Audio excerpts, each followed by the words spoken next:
Today, I want to talk to you about attitude.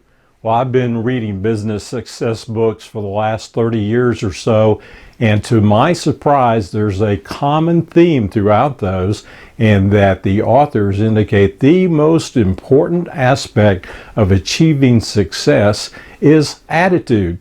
Now, if you're like me, you were surprised. I would have thought it would have been determination or integrity or resilience or grit or possibly a great education background, all the support that you needed to get started, but not so.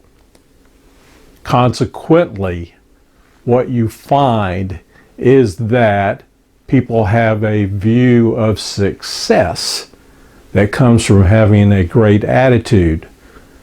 When I graduated from college, I thought that would have been a great job with fantastic money and the power and the authority to get things accomplished through my business managerial leadership role. And I found out that that's not the case. What success really means is achieving and understanding your skill set, having a purpose, and then serving other people with that purpose, and then living it out, understanding that you never reach a destination, you're always on a journey.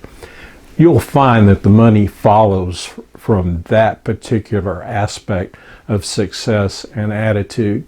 Now, I love this quote from Chuck Swindoll. Swindoll said, "Attitude is more important than facts. It's more important than the past, than education, than money, than circumstances, than failures, than successes, than what other people say and do.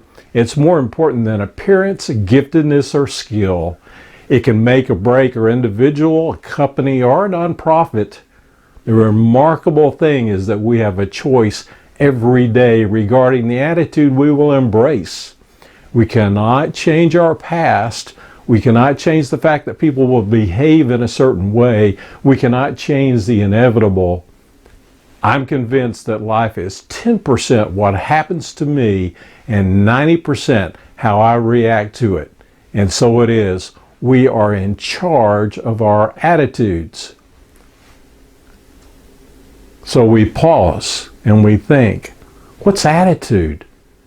Help me with this concept. Webster says that it's a belief or a thought that dictates an action. So if we take that as the truth, then we start looking at people that we fall into, for the sake of time and simplicity, two different categories. Let's call them toxics or positives. Now, toxics we all know and disdain. Those folks have a "we can't make it happen." They're egotists. They look down on everybody else.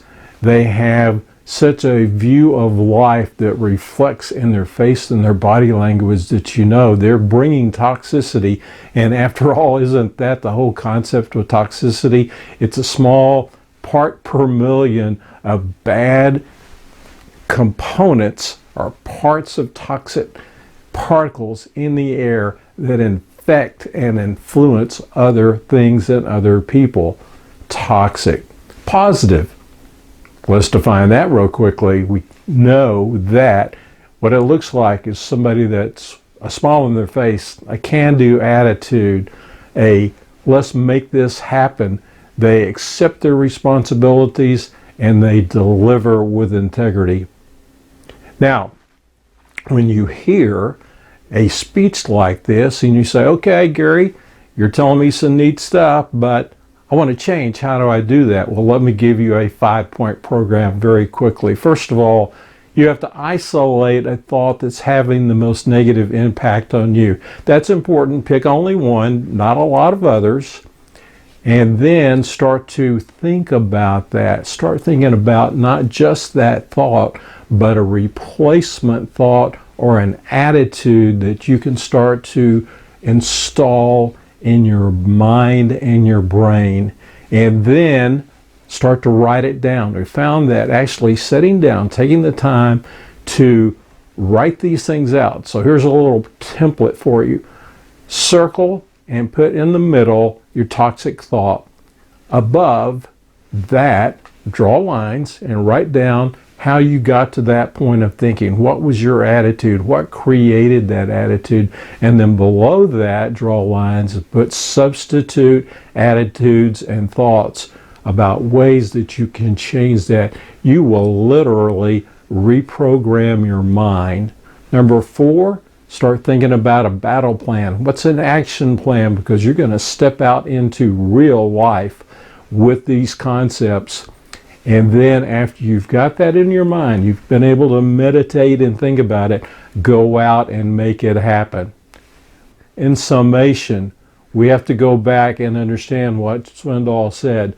Life is a choice, and you have the power to make that choice. So go out and make it a great day with a great attitude.